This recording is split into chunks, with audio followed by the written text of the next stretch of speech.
Olá pessoal, sejam muito bem-vindos ao nosso canal Momento Blessed com Drica Silva.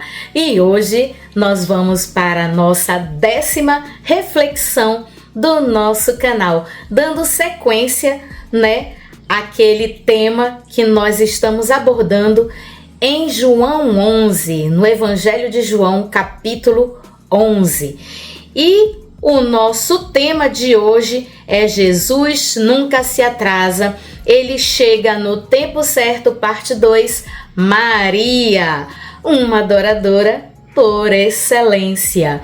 Então, antes de começarmos, pessoal, curta, compartilhe, se inscreva, acione o sininho e comente muito o que vocês estão achando do nosso canal, das nossas reflexões, do nosso estudo, acerca da palavra de Deus e especificamente do que nós estamos abordando agora, que é o Evangelho de João, no capítulo 11, A ressurreição de Lázaro, Marta, e agora nós vamos ver Maria, O que nós temos aqui com Maria, pessoal? Então, antes de começarmos, nós vamos orar. Então, oremos, Senhor, nosso Deus e nosso Pai Todo-Poderoso, graças te damos, meu Deus, por este tempo, por este momento em que o Senhor nos presenteia, Senhor, com este estudo, com esta reflexão acerca da Tua palavra que está no Evangelho de João, no capítulo 11. Nós te damos graças, meu Deus, porque a Tua palavra não volta vazia e o Senhor trabalha conforme a Tua vontade, o Teu querer na vida de cada um dos Teus filhos. E o Senhor fala no íntimo do nosso coração, conforme lhe apraz e conforme as nossas necessidades. Que o Senhor venha falar ao nosso coração, não aquilo que nós queremos ouvir, mas aquilo que nós precisamos ouvir para que o nosso coração seja alinhado com o Teu coração, com a Tua vontade e com a Tua palavra, Pai, para que verdadeiramente sejamos verdadeiros adoradores que adorem o Pai em espírito e em verdade.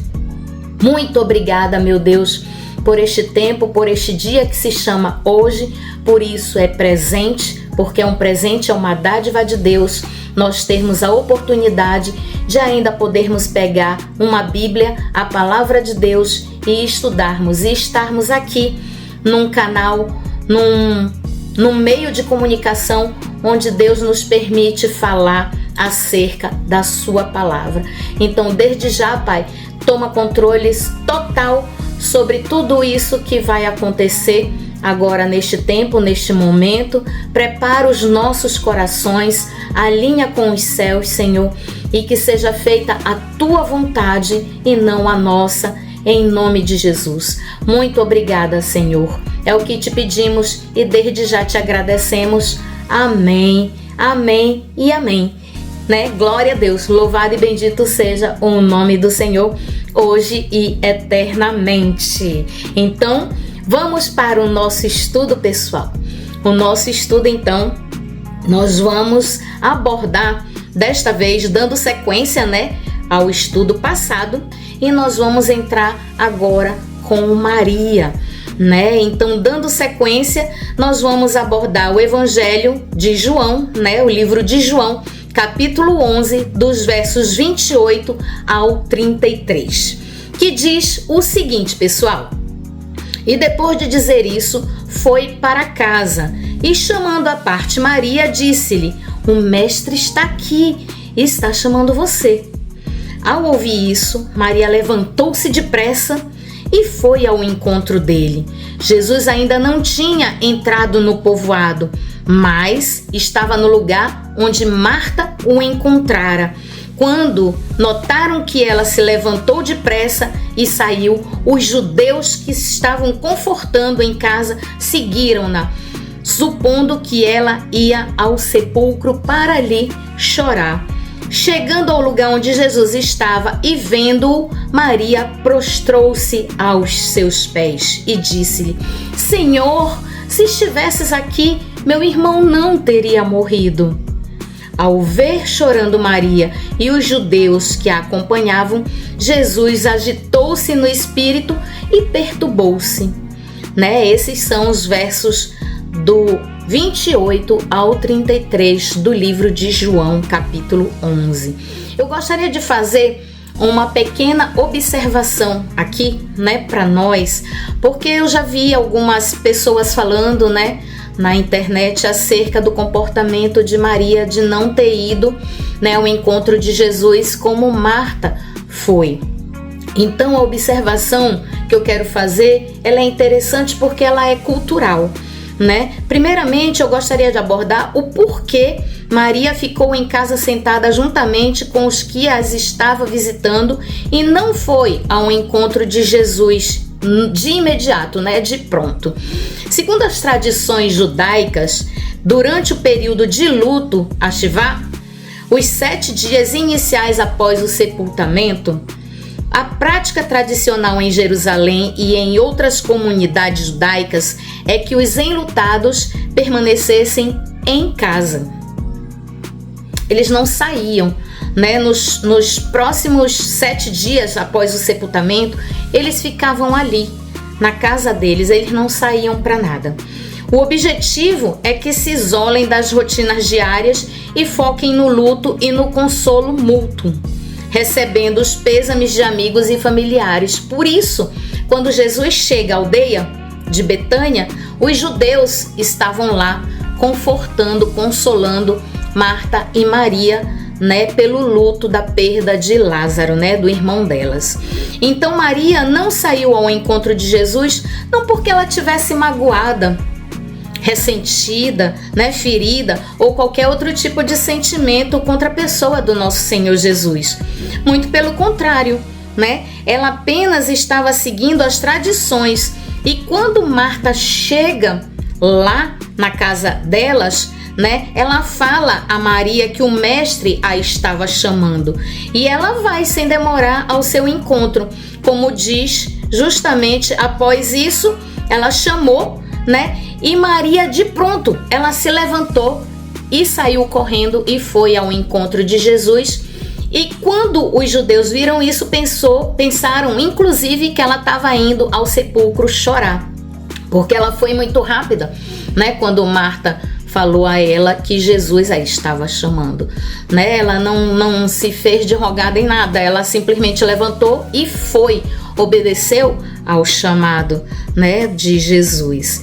Então, Jesus ainda continuava ali no mesmo lugar, quando Maria chegou lá e se prostrou aos pés dele e falou a mesma coisa, E falou a mesma expressão que a Marta falou, Então, vamos ver, como é o comportamento, Dessa vez nós vamos ver o comportamento de Maria, Como Maria tratou a perda, o luto do irmão dela e também vamos colocar assim entre aspas, a diferença, de Jesus não ter ido de pronto atendê-las quando elas chamaram para que Jesus fosse curar o irmão delas, Então são 2 comportamentos, sabe, amados, muito distintos, muito diferentes. E é isso que nós vamos ver agora no nosso Momento Blessed com Drica Silva.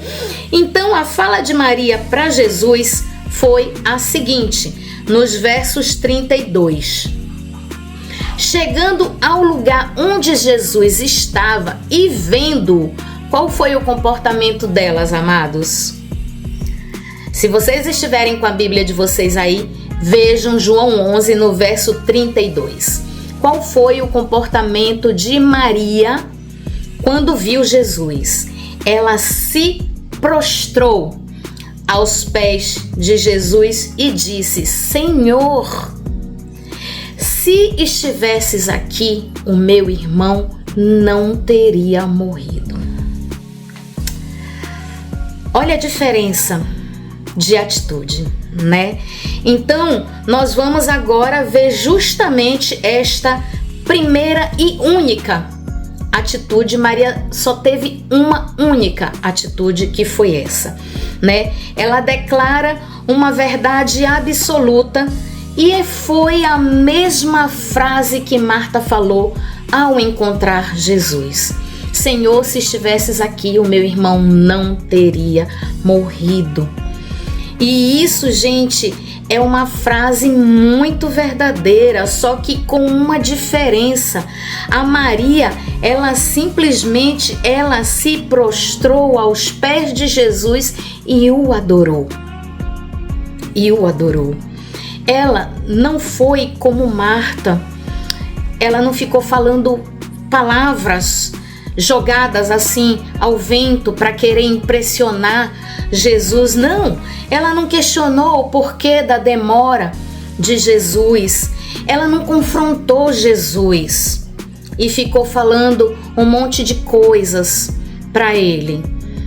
Ela não ficou tentando impressionar, falando coisas as quais talvez ainda ela nem entendesse direito o porquê de tudo aquilo tá acontecendo. Ela não fez nada disso. Ela só teve uma única atitude: se prostrar, adorar e declarar, né? Porque, amados, verdade seja dita, né? Onde Jesus passou, né? Os enfermos foram curados, né? Impressionante, principalmente para aqueles que creram.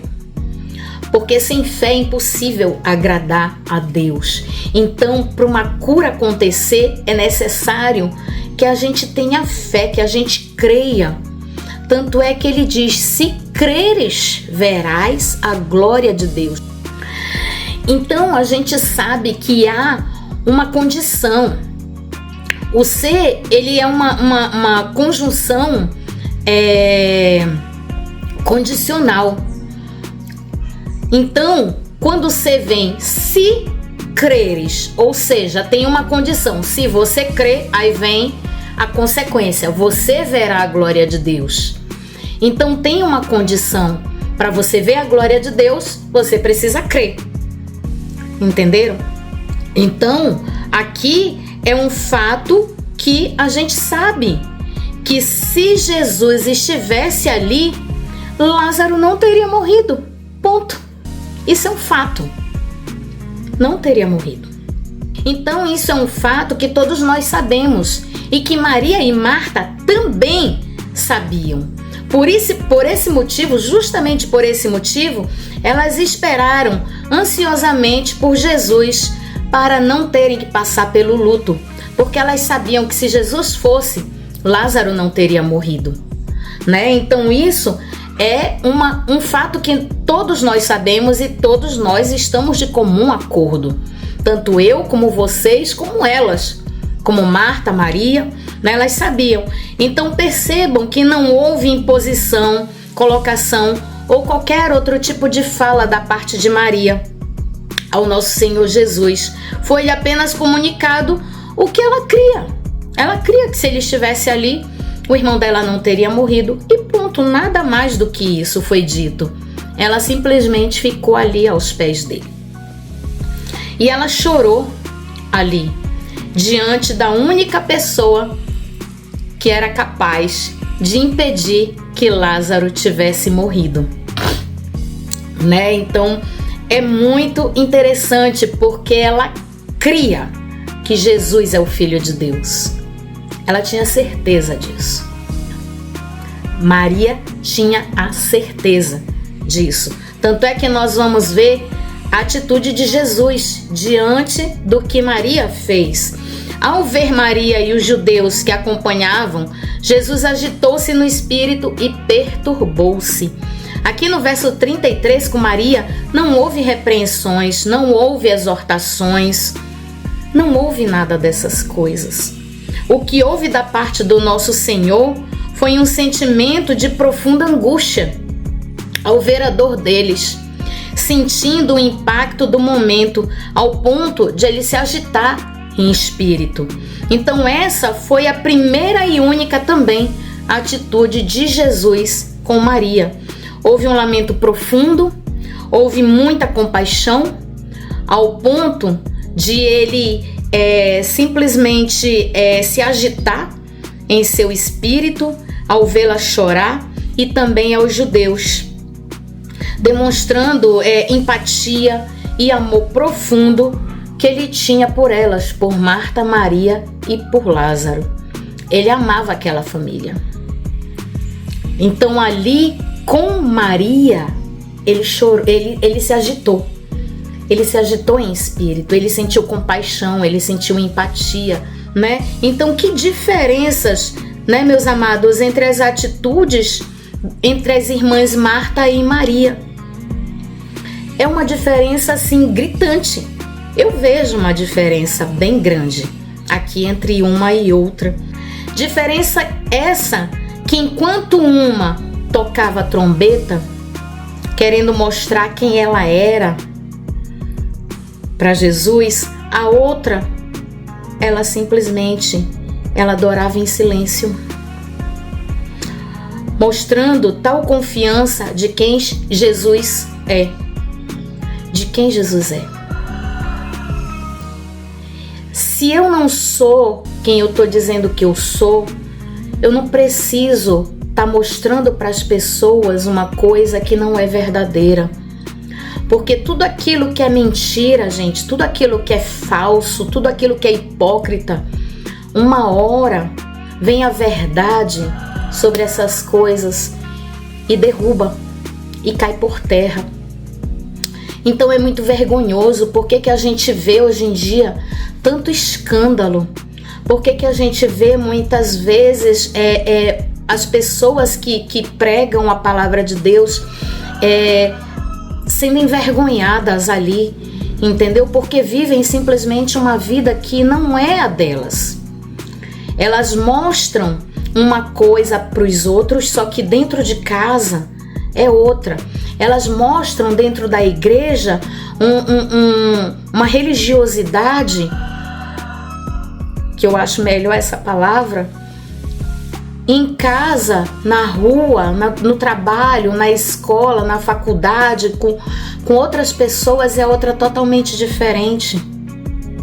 Quando a gente é verdadeiro, irmãos, meus amados, a gente é verdadeiro dentro de casa, que são as pessoas que mais conhecem a gente, é quem convive, né? Com a gente 24 horas, dia e noite, 365 dias no ano. Essas pessoas sabem como nós somos dentro de casa, entre quatro paredes. Elas sabem quem nós somos. Então, ser verdadeiro é você ser a mesma pessoa dentro de casa, com seu marido, com a sua esposa, com seus filhos, com pai, com mãe, com irmãos. E ser a mesma pessoa que você é dentro de casa, você ser na escola, na faculdade, na igreja, no trabalho, onde quer que você vá.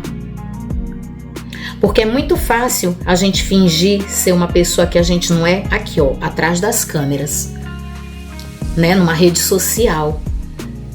Que a maioria das pessoas que assistem às redes sociais, elas não estão dentro do seu convívio familiar, dentro da sua casa. Então é muito fácil você fingir ser uma pessoa que você não é, mas uma hora a máscara cai.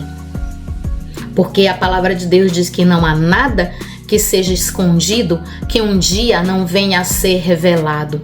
Então, enquanto Marta tocava trombeta ali, dizendo: olha, Jesus, eu sei que tu és o Filho de Deus, eu sei que tu és o que tinha que vir ao mundo, eu creio que tudo que tu pedires ao Pai, Ele vai te dar.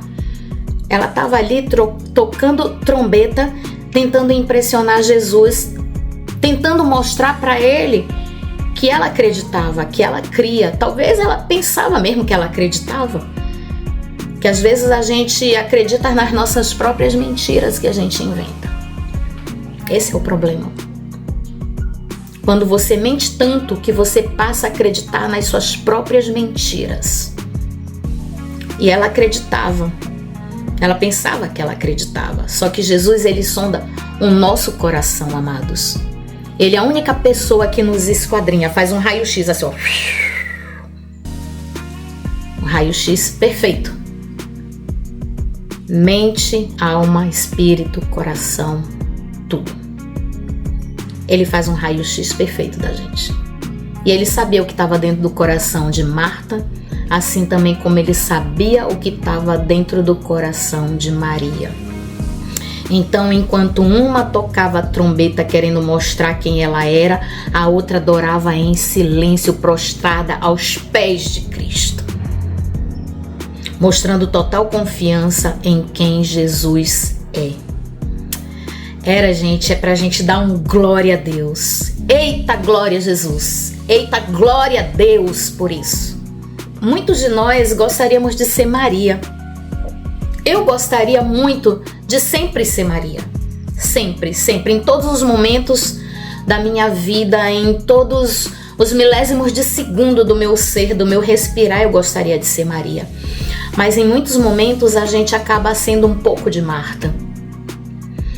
Um pouco de Marta, principalmente quando a gente se depara com coisas muito desafiadoras, Então a gente às vezes ora, a gente pensa que a gente acredita, mas quando aparece o Goliazão lá e tudo, a gente só vai discernir que aquilo é uma oportunidade que Deus está nos dando se verdadeiramente a gente compreender quem Deus é, a gente entender e conhecer quem Jesus é.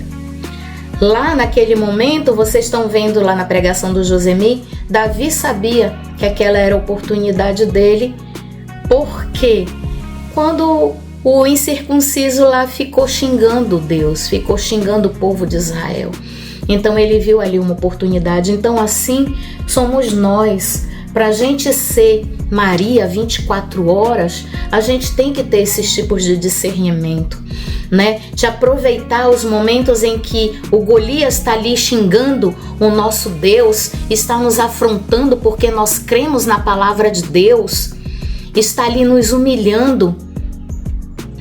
A gente discernir, essa é uma excelente oportunidade de eu mostrar quem é o Deus que eu sirvo. Não é a enfermidade que vai me dominar. Não são os meus problemas, as minhas dificuldades, as minhas limitações. As finanças que muitas vezes estão ali cocheando, entendeu? Meio capenga, Andando assim, parece que tá com uma muleta, entendeu? Então tem coisas assim que a gente precisa discernir. E Marta, ela não discernia, mas Maria discernia. Maria discernia. Então me emocionou muito escrever esse estudo aqui para vocês, porque eu vou entrar até um pouco na questão da adoração, porque é isso que Maria era. Ela era uma verdadeira adoradora, Ela adorava verdadeiramente ali Jesus pela pessoa que ele é. E não só porque ele podia fazer um milagre ali de curar o irmão dela. Não, ela sabia, ela conhecia, ela andava, ela estava ali o tempo todo aos pés de Jesus, ouvindo os ensinos dele. Então, é algo assim muito tremendo, porque a gente vê que João 4, 23 e 24, ele nos diz o seguinte: mas a hora vem, e agora é, em que os verdadeiros adoradores adorarão o Pai em espírito e em verdade, porque o Pai procura tais que assim o adorem. Deus é espírito e importa que os que o adorem em espírito e em verdade.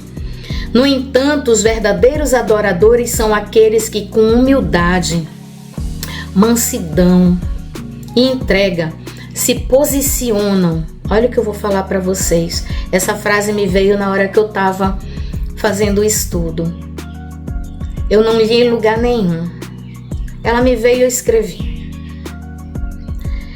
Que se posicionam como servos e adoram como filhos o Pai em espírito e em verdade. Ou seja, há um equilíbrio.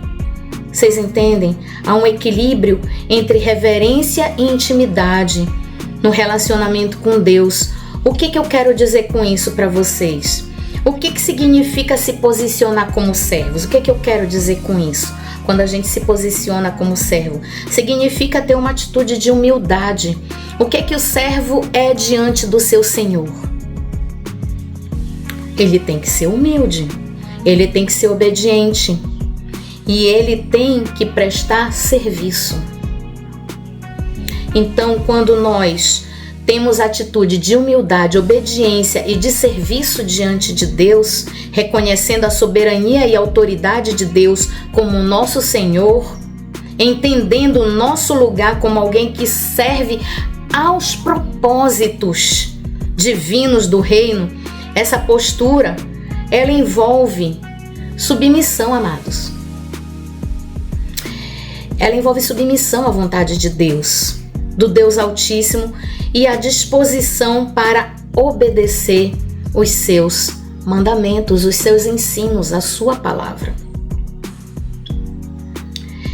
E o que quer dizer os que adoram como filhos, Drica? Significa ter um relacionamento íntimo, como um pai tem com um filho tem com um pai. Então significa ter um relacionamento íntimo de amor e de confiança. O filho, vocês percebem que o filho, quando ele é pequeno, ele confia no pai. O pai diz: pula, filho, vem, papai te segura. O filho pula. Por quê? Porque ele confia que o pai vai segurar. Ele conhece o pai e ele sabe que o pai vai segurar. Então, ele é gerado justamente nesse ambiente, né, de intimidade, amor, confiança com Deus, baseado justamente nessa filiação espiritual que nós temos por meio de Cristo Jesus, nosso Senhor e Salvador. Nós somos filhos de Deus por adoção, amados. Herança e renascimento espiritual. Em João, capítulo 1, versículo do 12 a 13, nos explica que a autoridade de se tornar filho de Deus é recebida por aqueles que creem em Jesus e nascem de Deus, não por meios naturais. Mas a todos quantos o receberam, deu-lhes o poder de serem feitos filhos de Deus, aos que creem no seu nome, os quais não nasceram do sangue, nem da vontade da carne, nem na vontade do homem, mas na vontade de Deus. Eu vou citar mais um trecho da palavra de Deus para nos embasar bem sobre esse assunto em relação à paternidade de Deus. Em Romanos 8, do 14 ao 17, esse texto ele vai nos explicar o que acontece quando a gente aceita Jesus como seu Senhor e Salvador. A gente recebe simplesmente o espírito de adoção que nos torna herdeiros de Deus e co-herdeiros com Cristo, que diz o seguinte: pois todos os que são guiados pelo Espírito de Deus, esses são filhos de Deus, porque não recebestes o espírito de escravidão para outra vez estardes em temor, mas recebestes o espírito de adoção de filhos, pelo qual nós clamamos: Abba, Pai. O mesmo Espírito testifica com o nosso espírito que somos filhos de Deus. E se nós somos filhos, somos logo herdeiros também, herdeiros de Deus e co-herdeiros com Cristo. Se é certo que com Ele padecemos, para que também com Ele sejamos glorificados. Esse trecho, amados, das Sagradas Escrituras, ele nos enfatiza justamente a proximidade, o acesso direto que nós temos com Deus como Pai, sem medo, sem formalidades excessivas, porque a adoração que nasce de um coração gerado no amor, ele exalará a glória para Deus e não mover por dever, por obrigação ou por medo. Vocês entendem a diferença? Em resumo, pessoal, o que quero dizer a vocês é que essa expressão que escrevi sugere que o relacionamento ideal com Deus combina a reverência e a obediência de um servo com a intimidade e o amor de um filho. E essa verdadeira adoração não se resume a um momento ou local específico, mas é um estilo de vida. que revela a glória de Deus a este mundo caído, através de vidas que se rendem aos pés da cruz e reconhecem a Jesus como Senhor e o seguem como seu bom pastor. Pois Deus é o mesmo ontem, hoje e Ele é eternamente. Ele não muda, amados. O nosso Senhor, Ele é imutável. Quem muda somos nós. Nós somos muito volúveis, instáveis e mudamos conforme as circunstâncias, muitas das vezes. Sabe, amados, é reconhecer quem Ele é e seus atributos e nos permitir envolver em seu amor, desfrutando da sua infinita graça, pois a verdadeira adoração surge muitas vezes em nosso maior momento de dor. Entre as lágrimas que nasce a verdadeira adoração. Muitas vezes é assim. Quando o nosso coração está rasgado, está partido, está tudo doendo dentro da gente, dentro, por fora. Quando tudo está dilacerado. Em alguns momentos, sem entendermos nada. Nada do processo pelo qual estamos passando. Mas seguimos com fé, confiadamente que no momento certo, não é no nosso momento, é no momento certo, e o momento certo é o momento de Deus, o qual nem eu e nem você sabemos. Ele, o nosso Deus, o nosso Pai, o nosso Senhor Jesus Cristo, se levantará e glorificará o seu nome e mudará a nossa história. Não importa como será, Ele sabe como é que vai ser. O que importa neste exato momento é saber em quem temos crido. Em quem você tem crido? É nos homens? É na justiça dos homens? É no médico? É no pai, é na mãe, é na esposa, é no marido, é nos filhos, nos amigos, no seu emprego, na sua empresa, no seu dinheiro. Em que você tem crido ou em quem você tem crido?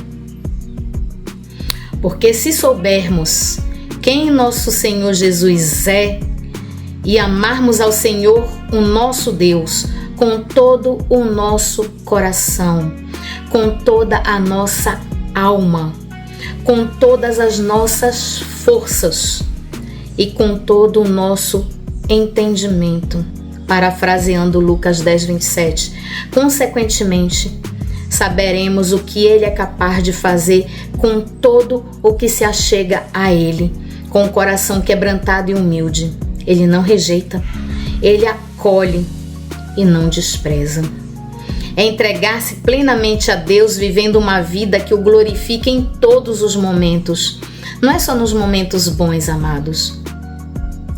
Muito pelo contrário, às vezes até nos momentos bons a gente esquece até que Deus existe. Quantos de nós, no momento de luta, a gente ora, jejua, clama, chora diante de Deus, quando a gente consegue a nossa petição, o nosso pleito diante de Deus, na hora de comemorar, de dizer: Jesus, vem comemorar comigo, vem participar, vem celebrar comigo a minha alegria, porque o Senhor, eu estava morto e o Senhor me trouxe a vida. Eu estava enfermo e o Senhor me curou. Eu estava quebrado financeiramente, o Senhor restaurou as minhas finanças. Eu estava para me separar do meu esposo, eu estava para me separar da minha esposa e o Senhor restaurou o meu casamento. Os meus filhos estavam nas drogas, na pornografia, em tantas coisas horríveis e o Senhor resgatou os meus filhos para o louvor da tua glória. Quantos de nós celebramos com Jesus as nossas conquistas, as nossas vitórias que Ele mesmo nos dá? Quantos, amados? Então, muitas vezes, a gente não glorifica a Deus nos momentos bons. A gente chama Deus para nossa luta, Deus nos dá a vitória e na hora de correr pro abraço junto com a gente, quantos voltaram para agradecer a Jesus? Foram 10 leprosos curados, 10. Quantos voltaram para agradecer Jesus e celebrar com ele a cura, a vitória? Apenas um. De 10, voltou, né? Então é glorificar em todos os momentos, não apenas em tempos oportunos ou locais constituídos para isso. Não apenas naquele momento em que a gente se encontra débil, necessitado de um auxílio, de um socorro, de uma bênção, de um milagre, a gente está ali aos pés de Jesus. Não. É a gente reconhecer Jesus em todos os momentos da nossa vida.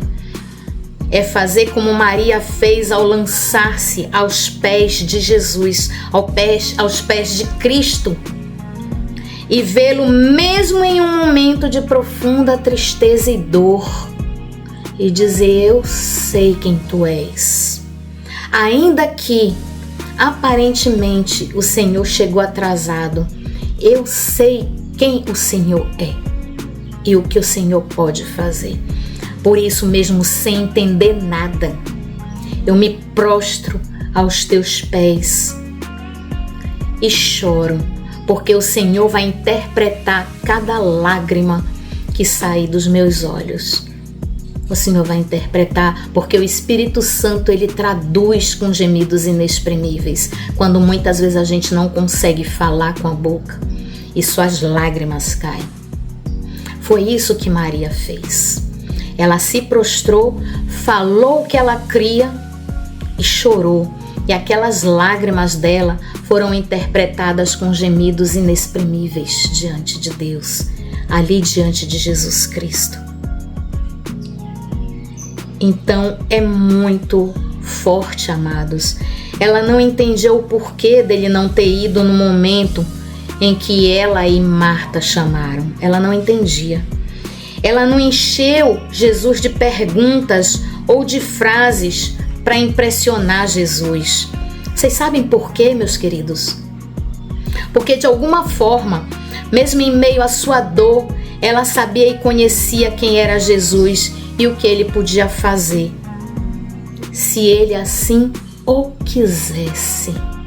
Porque Jesus faz do jeito que ele quer, quando ele quer e como ele quer. Não é do nosso jeito. É porque o final da história não é para que eu e você sejamos glorificados. Não é para que eu e você digamos: olha só como a minha fé é grande. Olha só como eu tenho fé. Aí isso já se torna, sabe o que, meus amados? Altivez, orgulho e soberba. E Deus não quer isso. Deus, ele quer manifestar sua glória assim na minha e na sua vida. Mas é para que o nome do Filho dele seja glorificado. Não é o meu nome nem o seu nome. É o nome do Filho de Deus seja glorificado. O final dessa história, apesar de Maria e de Marta não entenderem, o fim dessa história era a glória do Filho de Deus.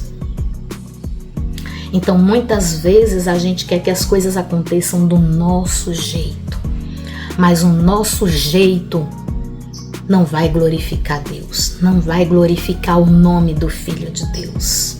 Vai servir para a gente depois, lá na frente, para que a gente tropece nas nossas próprias pernas e caia de soberba e orgulho. Hoje eu entendo. Quando eu pedi a cura para Deus de uma forma sobrenatural, que num estalar assim de dedos eu fosse curada, e Deus não me permitiu ser curada do jeito que eu queria, porque talvez isso no futuro fosse me gerar no meu coração soberba, orgulho, altivez, e dizer assim: ó, tá vendo? Tu não é curada porque tu não tem fé. Eu tive fé, eu fui curada porque eu tive fé.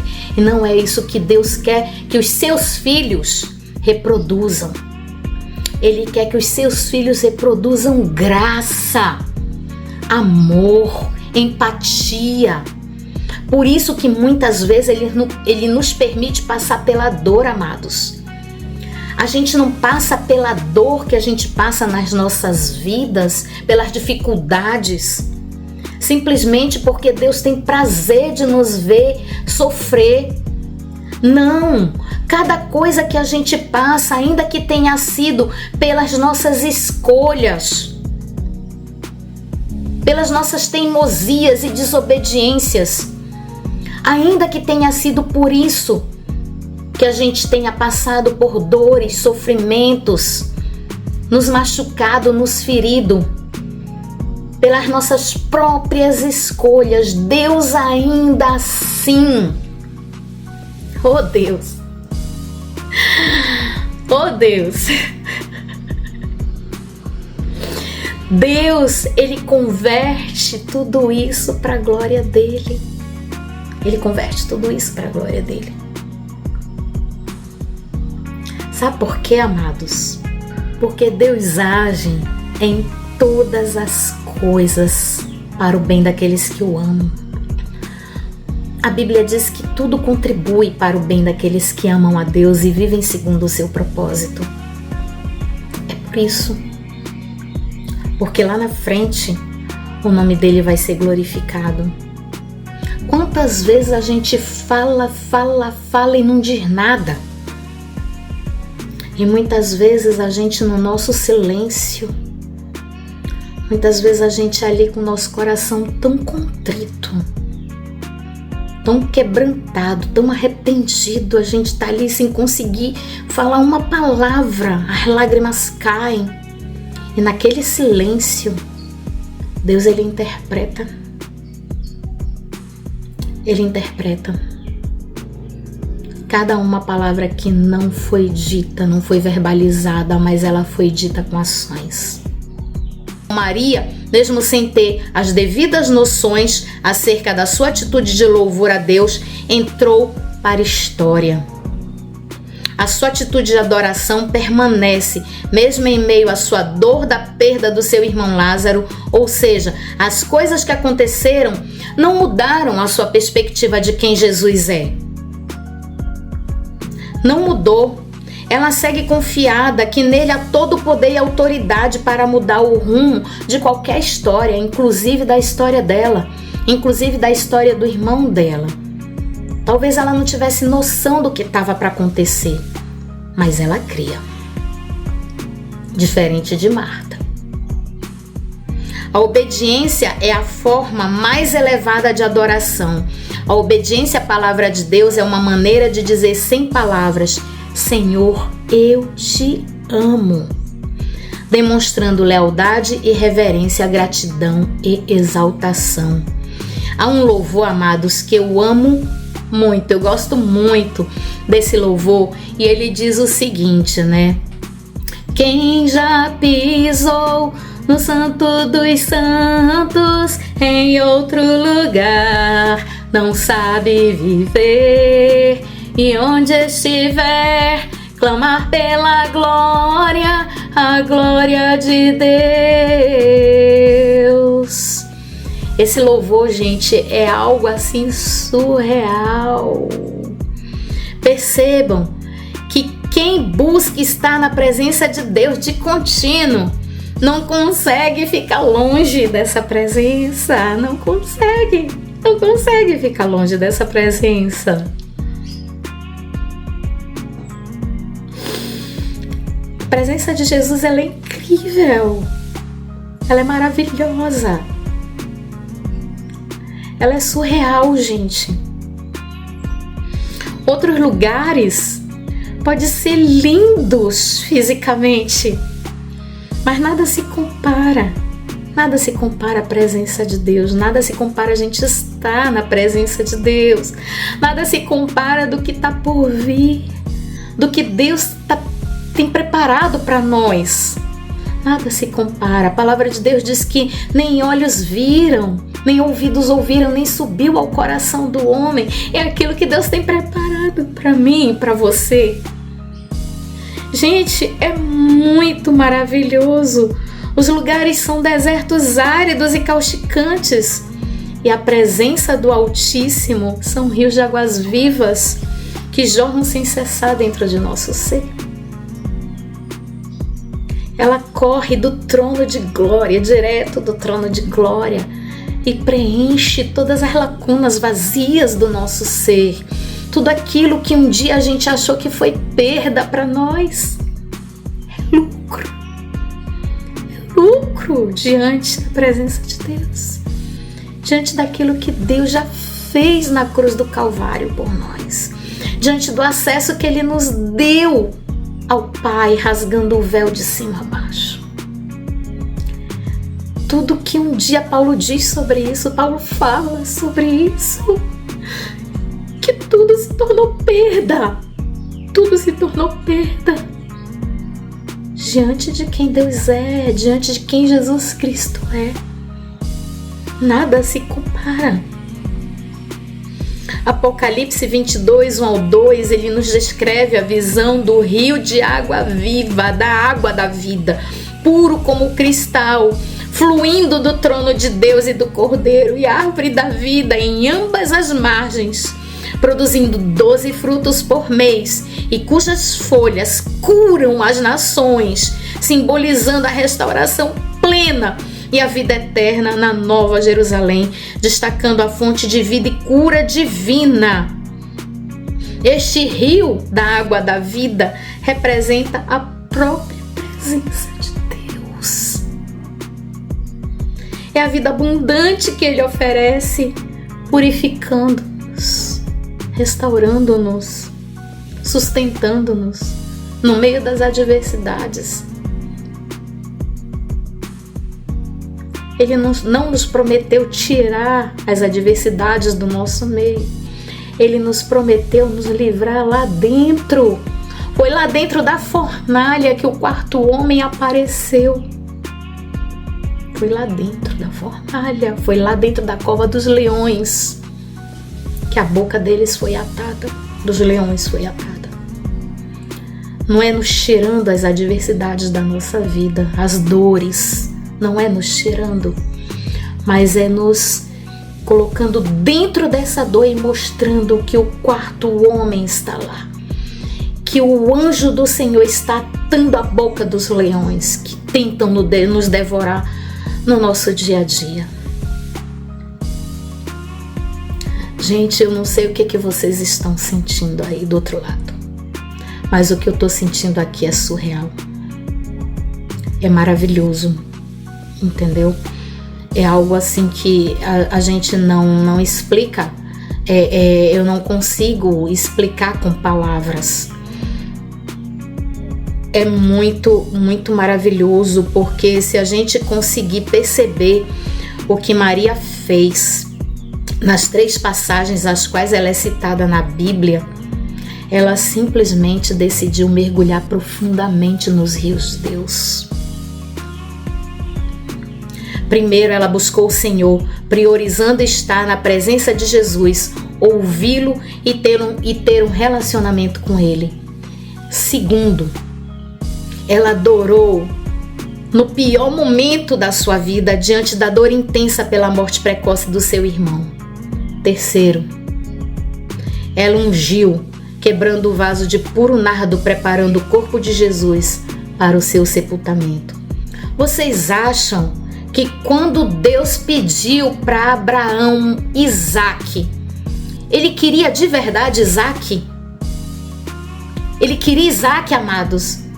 Me respondam, ele queria Isaque? Não. Por meio da obediência de Abraão, ele queria ver se o coração de Abraão estava posicionado no lugar certo. Porque quando o meu e o seu coração estão posicionados no lugar certo, a gente entrega o nosso Isaque. A gente entrega o nosso Isaque, crendo que Deus é capaz de ressuscitar se for preciso, para que se cumpra a promessa. Deus queria Abraão, ele não queria o Isaque. Ele queria o coração de Abraão. Ele queria o coração de Abraão posicionado no lugar certo. Ele quer o meu e o seu coração posicionados no lugar certo. Entregue o seu Isaac. Eu preciso entregar o meu Isaac todos os dias. E você também. Para que o nosso coração se alinhe com o coração do Altíssimo. Para que o nosso coração se alinhe com a palavra de Deus, com a vontade de Deus e não com a nossa vontade.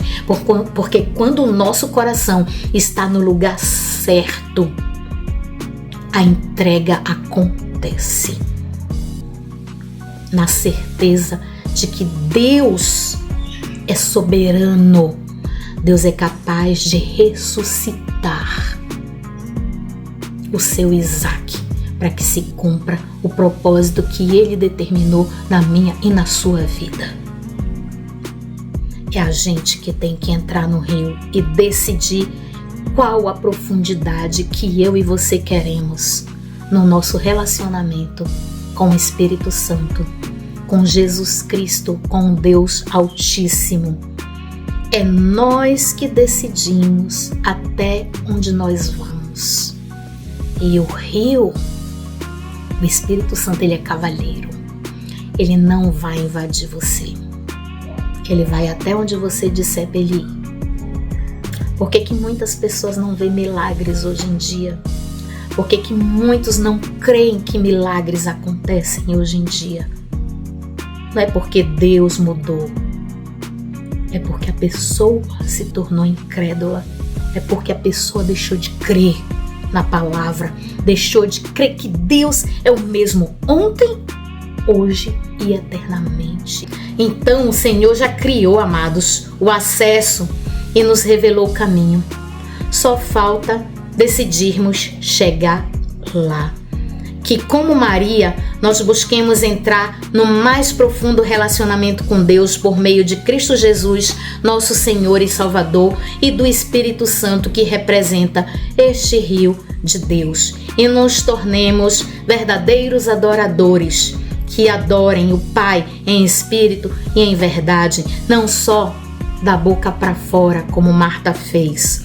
Que sejamos adoradores por excelência como Maria, adoradores do Rei dos Reis e Senhor dos Senhores, em nome de Jesus. Em nome de Jesus. Tudo é possível ao que crê. Sem fé é impossível agradar a Deus. Então, meus amados, eu encerro a nossa história aqui, a história de Maria. Porém, o nosso capítulo de João 11, ele não acaba aqui. Nos próximos episódios nós teremos mais aprendizados. Fique conosco até o último episódio. E na nossa próxima reflexão da Palavra de Deus, daremos sequência com o tema Entre você e o milagre. Não seja você a pedra.